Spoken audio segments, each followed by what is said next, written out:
नमस्कार। आज समाज के यूट्यूब मंच पर सभी दर्शकों का स्वागत है। जैसा कि आप सभी जानते हैं कि भारतीय जनता पार्टी ने और कांग्रेस ने अपने टिकटों का वितरण शुरू कर दिया है। जहां भारतीय जनता पार्टी ने 3 दिन पहले ही टिकटें 67 टिकटें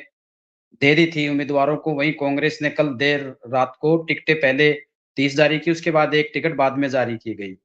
जैसे ही भारतीय जनता पार्टी में टिकटों का वितरण शुरू हुआ, उसी समय से उनके वहाँ पे विरोध जारी है। लोग पार्टियाँ छोड़ रहे हैं, इस्तीफे दे रहे हैं। वहीं दूसरी तरफ जैसे ही कांग्रेस ने अपनी टिकटें जारी की, तो वहाँ भी बगावत का दौर शुरू हो गया है और जैसे ही उम्मीदवारों को ये आभास होने लगा है कि उनकी टिकटें शायद कट सकती हैं, तो उन्होंने भी अपने-अपने रास्ते अपनाने शुरू कर दिए हैं। जहाँ बड़ौदा उपचुनाव में पहले इस बात की चर्चा चल रही है कि जो डॉक्टर कपूर सिंह नरवाल हैं, माननीय पूर्व मुख्यमंत्री भूपेंद्र सिंह हुड्डा ने उनसे ये वादा किया था कि अगली बार जब भी जनरल इलेक्शन होंगे तो उनको अवश्य मैदान में उतारा जाएगा। लेकिन फिर से इस बात की जैसे ही चर्चा आई कि भालू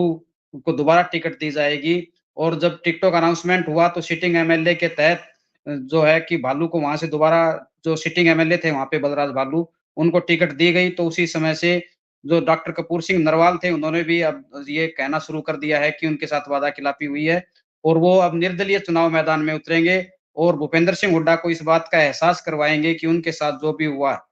हुआ है, वो गलत हुआ है। ठीक इसी तरह से भिवानी के भवानीखेड़ा विधानसभा सीट से अ, अनुमान लगाया जा रहा है कि प्रदीप नरवाल उम्मीदवार होंगे, जो कि सोनीपत जिले के रहने वाले हैं और माना ये जा रहा है कि वो अ, प्रियंका गांधी और राहुल गांधी का काम दिल्ली में सँभालते हैं और उनको भवानीखेड़ा सीट से उम्मीदवार बनाया जा सकता है। तो वो रामकिशन फौजी ने भी आज उनके बेटे ने भिवानी में वर्करों की मीटिंग बुलाकर साफ चेतावनी दे दी है कि अगर हल्के में भारी उम्मीदवार को उतारा गया, तो इस बात का खामियाजा पार्टी को भुगतना पड़ सकता है और कल ही भवानीखेड़ा से हज़ारों की संख्या में लोग दिल्ली जाएँगे और जो आला कमान है उससे इस बात की गुज़ारिश करेंगे कि भारी कैंडिडेट को न उतारा जाए और जो कांग्रेस के लोग हैं उन्हीं जो स्थानीय नेता हैं, उन्हीं पर ही विश्वास जताया जाए। इसी तरह से दूसरे हलकों में भी जैसे हम दादरी की बात करें तो कुछ दिन पूर्व ही दादरी में जो सोमवीर सांगवान निर्दलीय विधायक थे, उन्होंने कांग्रेस को जॉइन किया और उन्होंने ये कंडीशन लगाई थी कि बताते हैं कि उनको टिकट दोबारा से दी जाएगी, तो वो कांग्रेस जॉइन कर रहे हैं। लेकिन अब ये माना जा रहा है कि वहाँ से मनीषा सांगवान को टिकट दी जा रही, तो उन्होंने भी सोमवीर सांगवान ने भी ये साफ कर दिया है कि वो निर्दलीय चुनाव मैदान में उतरने से गुरेज नहीं करेंगे, अगर उनको कांग्रेस ने टिकट नहीं दिया है। तो कुल मिला के ये कहा जा सकता है कि पूरे प्रदेश में जहाँ भारतीय जनता पार्टी में अफरा-तफरी मची हुई है, जैसे ही इस बात का अंदेशा पूरी तरह से है कि कांग्रेस में जब टिकटों का पूर्ण रूप से वितरण होगा तो वहाँ भी बड़ी संख्या में भगदड़ मचेगी और इस बात का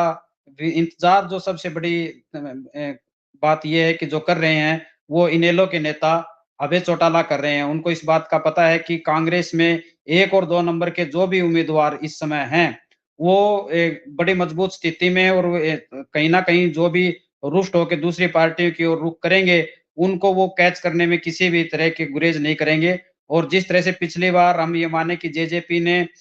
बागी उम्मीदवारों को टिकटें दे करके 10 का आंकड़ा छू लिया था, उसी तर्ज पे अभय चौटाला भी निगाहें लगाए बैठे हैं कि जैसे-जैसे कांग्रेस या भारतीय जनता पार्टी के उम्मीदवार आएँगे, तो उनको टिकट देकर वो भी इस बात के पूरे प्रयास में रहेंगे कहीं न कहीं वो कि वो किंग मेकर बनने की पोज़ीशन में आए।